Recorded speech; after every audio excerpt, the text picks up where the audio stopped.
Hello everybody and welcome to today's worship service. From Kingswood Meeting House, my name is Diane Rutter and I'm the lay assistant here. I'd like to start by saying thank you to Peter, our organist extraordinaire, whose accomplishments make these services happen. Without him, they wouldn't happen at all. And we're going to begin our service by lighting our chalice candle, as many Unitarian and Unitarian Universalists do the world over. And in doing so, we settle ourselves ready for worship and we invite the divine into our hearts and our homes.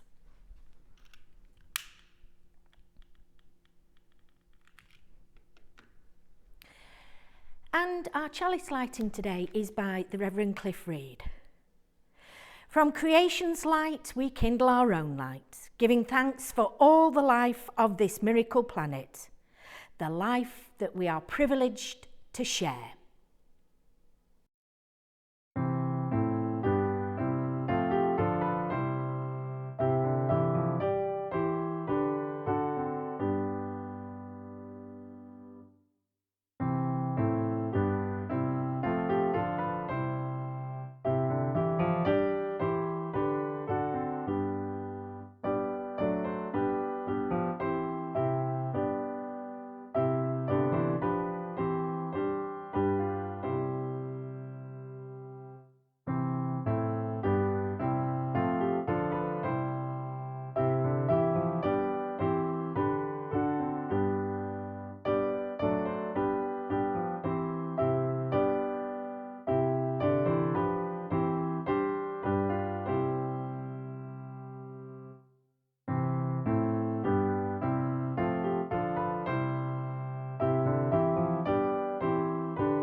My first reading for you today is also by the Reverend Cliff Reed from his book The Carnival of Lamps, and it's entitled Big Bang. If there was a big bang, an infinitesimal moment in less than nothingness when suddenly the show was on the road, creation ex nihilo, then in that exploding point between non-time and time, all the potential for what happened later was there. Galaxies, neutrons, dung beetles, solar winds, war and peace, fish and chips, love, Jesus, you and me, goodness, badness, and everything else that was and is to come. There is not a God in whom to believe or disbelieve. There is just God. Whatever it is that spans all this space, all this time, and laughs like a child. A reading there from the Reverend Cliff Reed, and I invite you now to a time of prayer, and if you wish to, please say with me the words of the Lord's Prayer. Our Father, who art in heaven, hallowed be thy name. Thy kingdom come, thy will be done, on earth as it is in heaven. Give us this day our daily bread, and forgive us our trespasses, as we forgive those who trespass against us. And lead us not into temptation, but deliver us from evil. For thine is the kingdom, the power, and the glory, for ever and ever. Amen.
My next reading for you today is one that we often sing as a hymn. It's Leisure by William Henry Davies. What is this life if, full of care, we have no time to stand and stare, no time to stand beneath the boughs and stare as long as sheep and cows? No time to see, when woods we pass, where squirrels hide their nuts in grass. No time to see in broad daylight, streams full of stars like skies at night. No time to turn at beauty's glance and watch her feet how they can dance. No time to wait till her mouth can enrich that smile her eyes began. A poor life this, if, full of care, we have no time to stand and stare. Lovely words there by William Henry Davies. And I've just a couple of notices for you this week. The chapel is once more open for private prayer from 10:30 a.m. to 12:30 p.m. And we are still collecting donations of food, that is tinned and dried goods only please, for the local Trussell Food Bank. These can be dropped up at chapel on Sunday mornings or at Jill or Diane's, and in the last Sunday of the month Geraldine collects everything about 11 a.m. and takes them up to the Cottage Food Bank. Likewise also please folks, any loose change for the penny jar, that can be dropped off at chapel too. Thank you.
My final reading for you today I came across whilst conducting funerals, and it's The Dash by Linda Ellis.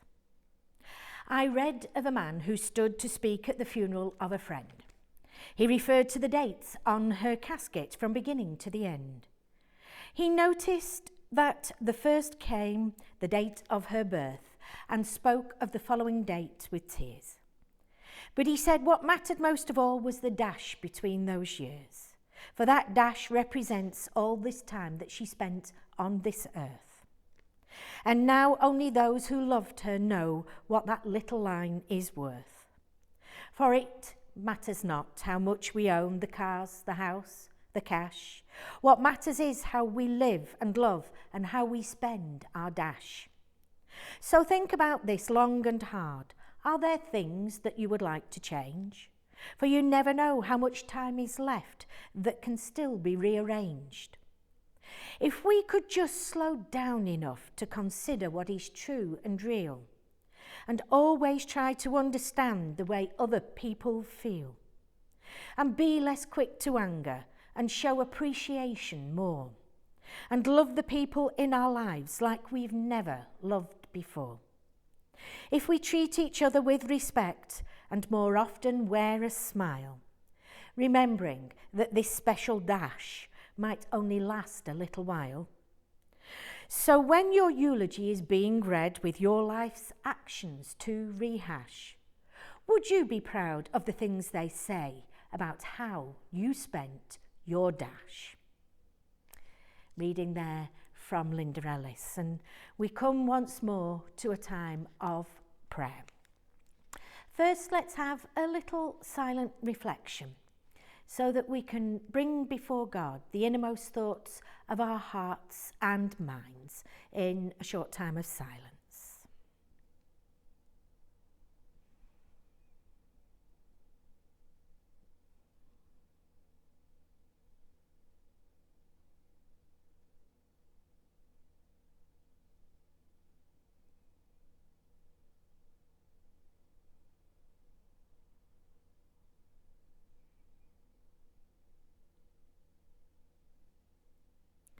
Let me find peace within, so that I may be calm throughout. Let me find silence within, so that I may find compassion throughout. Let me be reminded that some things are worth waiting for. Let me be reminded that the journey is more important than reaching the destination. Let me see that the non-doing is as much a part of life as the doing. Let me be reminded that it is in these moments of holding on that I can find quietude and renewal. It is within these times of inaction that I can find rest. And it is in these times of emptiness that I can become full. Amen.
Well, I don't know how much you've been looking at on the WhatsApp or Facebook, but there's been lots of really good, funny things about social distancing.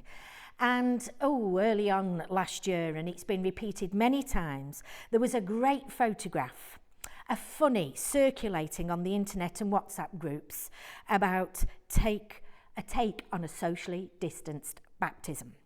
The parents stood a distance away on one side of the room and the minister a distance away on the other side. And the minister baptised the baby with a supersized water pistol, which is known as a super soaker in our BB circles. I'm so disappointed that I never got to give this a go. For some reason, and I cannot think why, nobody wanted to let me have a try. Well, it's a privilege to be able to conduct any rite of passage. Those are baptisms, weddings and funerals. But during this past year, it's been a little disappointing to conduct only funerals. Not that you can't have a bit of a joke or a laugh at a funeral, and celebrating someone's life and giving it a fitting end can be very special. But the reduced numbers being allowed to attend a funeral to pay their respects has been sad, and it was extremely sad last year when only up to six people were allowed to attend, and many people decided not to have a funeral then at all. And the wakes, or the bun fights as we call them up north, they've been missed very much as well because they haven't taken place. And I believe that the wake is a very important part of the grieving process. It's a time when people start to share their memories of the deceased and can let go of some of the pent-up feelings surrounding a recent death. Now, with our first weddings and baptisms appearing in the chapel diary, I think mainly because it's spring, I'm looking forward to celebrating life in all its joy as well as its sorrow. Spring uplifts the spirits of many of our thoughts, and we turn to thoughts of nature at this time, as well as thoughts of baptisms and weddings. Any slight rising of temperature on the thermometer means that people come out of hibernation and take to the parks and the countryside to enjoy the great outdoors. As Cliff Reed writes, it's all in the potential that can happen. At a baptism or a marriage, people's thoughts turn to the future potential for the baby or the couple concerned. In most cases, but by no means all, there's a restrained sense of joy that you know is going to turn into a really good party later on. It may be one of the few times a family comes together in our chapel, but come they do. And in amongst the family's bonhomie, I see the potential for the spiritual.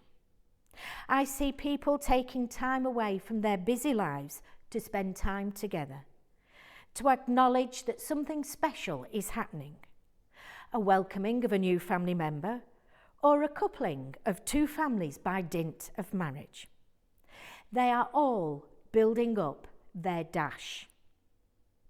And it seems to me that our congregation builds up its own spiritual dash in the way it celebrates its special days and anniversaries, the ways in which it socialises, raises funds, works for social justice, encourages anyone of any age in their endeavours, and also those who do group work and attend our groups, in how we engender a liberal faith. And it's not just our dash we're building on the dash that was left to us, and hopefully we are building something for other people to build their own dash on. For we never saw the beginning of the dash of this chapel, and hopefully we will never see the end of it. All of the rites of passage we celebrate here at Kingswood are about how we live and love. To do so, we need to take time out of our busy lives, to spend time looking at those around us, assessing someone else's needs and maybe helping them out, even allowing others to help us. We need to take time to sit down and think about life, the world and the universe, to allow a sense of wonder and awe to creep into our minds and hearts at the beauty and vastness of creation. There will be times when we do this on our own, and there will be times when we wish to share our thoughts with others, and that's when we come together as a congregation. What matters is that we take that time to seek knowledge and time to allow for reflection. As Linda Ellis writes, so when your eulogy is being read with your life's reactions to rehash, would you be proud of the things they say about how you spent your dash? Amen.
And so we end our service today once more with words from the Reverend Cliff Reed.